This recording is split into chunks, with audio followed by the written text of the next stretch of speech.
Now to new information about a story we've been covering for days. Dozens of families living in a South suburban apartment complex dealing with the scorching heat without air conditioning. Today, finally some relief, but not for everyone. Our Shardaa Gray is in Forest Park, where many residents are still struggling to stay cool. For days, Autumn Ridge apartment residents have been dealing with the sweltering heat outside and inside of their apartments. The AC isn't working, but now, finally, the air conditioning is working in one of the 4 buildings. No one's being honest and truthful, so I'm really disappointed. Carmel Davis finally has air conditioning flowing through her home. Her building is the first to get fixed, but she says it shouldn't have gotten to this point. It took you guys to show up and care for something to happen.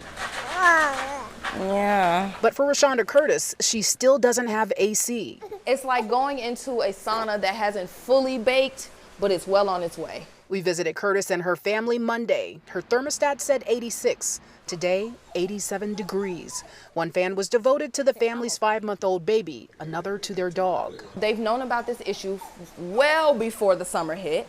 They knew about it and they waited until news came out, waited until heat was sweltering to then finally start pushing to do things. And again, I have to question, are you doing things because now the village is finding you every day? And yes, we're definitely concerned about it. Park Forest Mayor Joseph Wood says getting residents relief is their main priority, but plans to hold the property managers accountable. On the code enforcement side, it would be easy enough to say we're going to do this, we're going after the property management company, but to do that without knowing how would that necessarily affect the residents would be irresponsible, and that's something that we don't want to do. Mayor Wood says he was told all 4 buildings should have working air conditioning units by the end of the week. But I have to be a little candid. We've heard some things, we've been given some promises before, and some of those things didn't necessarily come through.